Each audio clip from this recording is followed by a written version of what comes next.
Okay, I want to say, hi guys, welcome again guys. Hi, I don't know how well this is turning out here. If you can see me on the webcam, got the webcam here, the microphone's kind of in the way. And if you're wondering why it's a pink microphone, it's because my lovely wife let me use this. This used to be my wife's one, okay? My one actually broke a long time ago due to my bad voice, my bad singing. I'm just mucking around, but listen, okay, I've got a webcam set up here today. I'm just going to go quickly into Blender. You know, I advise people, man, when you're free, when you're not at work, or when you've got especially when you've got a day off or a holiday or any time off, I don't care if it's an evening or morning, a few minutes at lunchtime, a bit of time, a few seconds, if you've got some free time, do what I do. Go back to your passion, you know, focus on your passions. Okay. I always focus on my creative stuff, you know, my art and my animation. Now let's just do this another Blender video here. I need to go out very soon. I'll be doing much more work in Blender later on. What I do, I want to talk about measuring. Okay, let's say I want to make a building. Okay, let's say I want to make a building or some kind of structure. And let's say, what's the best way to get a realistic situation? Well, one thing you could do is, if you want to get the right realistic kind of sizes and measurements, you know, for a building, well, you could buy yourself a long, very good long, or a cheap long didgeridoo. I'm just fucking around, just joking. Buy yourself a a long fucking tape measure, you know, and go out and walk around some buildings, walk up to a building of your choosing and just measure the lengths and the widths and all the details and the doors, windows and doormat if you like. But the only thing is then the height may be hard to measure. I'm just kidding, of course. I'm not talking about actual measurements. I'm just talking about basic measurements here in your models. Okay. Well, if you see, we've got this grid on the floor. This grid. Okay. Now, what I was trying to wonder is I was thinking to myself, you know, wouldn't it be good if there was a good way of measuring? Because if I want to make buildings, and I'm not talking about actual measurements, okay, I'm not talking about actual numbered measurements, but I'm saying to get sizes looking right. Like, let's say I want to make buildings and make sure that they have, you know, certain sizes, like where the windows are, how high, you know, the windows are going to be up the building, or how tall the door is, and things like that, and the floors. What am I going to do?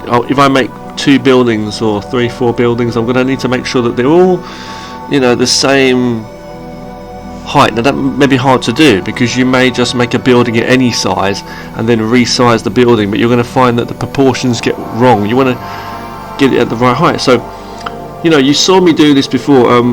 I figured out that if I was to change my views like this, obviously you see we get this grid as well in the background, which is for measuring.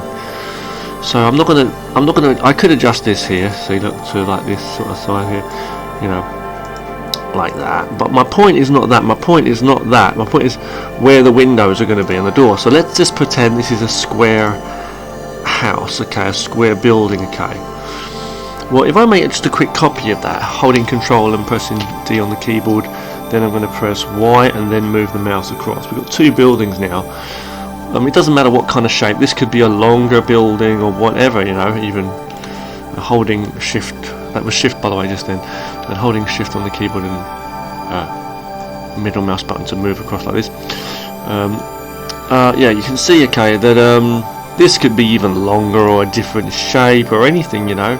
It could even be taller or have a different shaped roof, and the roof itself may actually even be pointy or taller or even shorter than this, okay. Let me just give you an example, okay. If I literally do make this actually taller, okay, like that now, okay. But let's say I want to actually make the windows on the same height, okay, for example, okay. So, you know, I can do that, can't I? I can literally go in, I can make this like one object and cut into all of the objects. Or I can just go into the first object first. Okay, we've selected this one, doesn't matter which one, I'm just going to go to this one first. Choosing the loop cut tool, okay. Make my first cut, I'm left clicking and holding to drag into the right place. I'm going to let go. Make another one, do the same thing, right? Okay. You know, same for doors and stuff. We're just working the height for now. Now, if that's basically set up, right? It's basically set up, you see. So now if I go to object mode, click this one off now. If you really want to see the lines still, and you're in this kind of solid, we're in solid view, and we can't really see too well. I don't even have shadows or materials or anything showing to give away where their squares are actually when they show. I'm just going to go into wireframe mode, turn off the X-ray, so it just shows. Okay. As I say, I can change the colour here, bring that brighter. Will that change that? No. Okay. So that didn't work. I was going to say you can like change it. I think it just doesn't. It just does that anyway. I think it's because that grid is not part of it. Okay, don't worry about it. We're just going to leave it like that, as I say. Okay. There are options you can do, like things to change this. Plus, we've got different other ways of looking at this too. Like I could, if I wanted to, I could go into my render settings and go into like workbench mode and different things like that. Even, you know. But then for that I still have to go into rendered mode, you see. So forget what I just said. Totally forget what I just said. Okay, I'm going to go back into Eevee, my favourite, compared to Cycles and everything else. I'm just going to go back into wireframe mode. I have to do this so we can see the lines. Okay. There are ways of changing the colour, so it's like not just totally dark. You can change the background and stuff too. So I'm going to go back into edit mode. Sorry for mumbling too. I'm going to go along here, you see, and make another incision just along the same sort of or exact measurement if you can. Here, you see, and now I'm going to make another one. Okay. Along there, so you've basically got more or less the same kind of height windows. Okay, that's one way of doing it. Okay. I can of course then change the camera angle and do things like that as well if I wanted to do that. You know, I could literally move the building into another position, move this one first. It's in front, so we're lucky enough. Oh, it did actually do a loop cut anyway, so if I move you can see it did actually do a loop cut, so that it's all the way around, isn't it? Yeah, so that's good. Now hold on, hold on, put that back into place. You know, for example, let's just go there. Okay, leave that there. So now from here it doesn't matter really about the width of the windows. I'm just going to make the windows and doors however I wish to. Okay, so I'm just going to go into edit mode again, still using this method. I'm going to make one small window here and one strange like door. I'm not going to do windows on the sides of the building. I'm just going to do windows on the front of the building for now. I'm doing them one by one. Usually I'll do them one at a time, you know what I'm saying, but usually I would do them as I say, you know, what do you call it? I would usually do them separately, but I'll do one window here and one there. Okay, and then what I'm going to do is I'm going to choose the select tool and choose edges, and I'm going to left click on the edges I want to dissolve, and then right click and then go down to dissolve edges. That gets rid of that. Same for this one. No, you've got to go to solid, then check solid mode, then click the object, then go to edit mode, then click the edges you want to get rid of. Dissolve edges. Okay.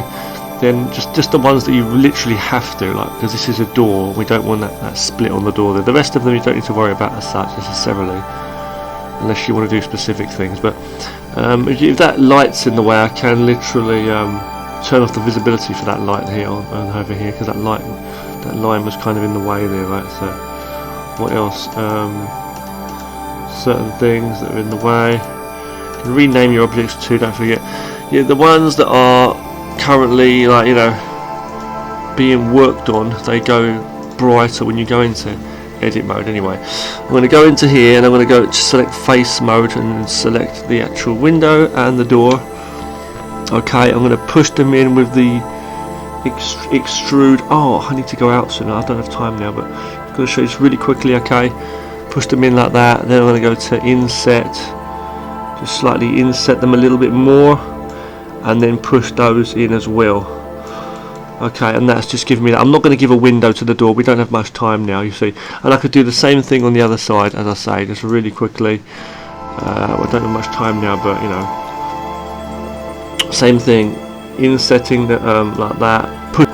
yeah, I'm really sorry. The camera just cut out there. But basically, I just extruded those in, pushed those in, the window and the door, set to individual extrude, but they're both selected, so they both go in. Go into inset now, pushing them in. I'll do it a bit more for this one, just for the sake of it, and then push that in a little bit more. It gives a bit of a frame to the thing, especially good for windows, I feel, and door frames. But there you go. Now I'm going to go back to, you know, let's say rendered view, back to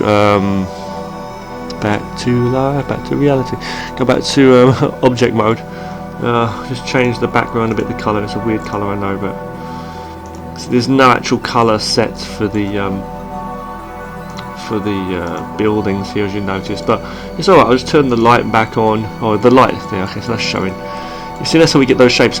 Now in another video, what I'll do is, in another video I'll show you how I can do the same sort of thing, sort of measuring the heights of the windows and things. Okay, you see how the lines are not visible too, using a different method. I've got an idea of using like a frame. We're going to use a wireframe kind of ruler tool setup. You'll see what I mean. Okay, thanks for watching, guys. Talk to you again later. Thanks for watching this.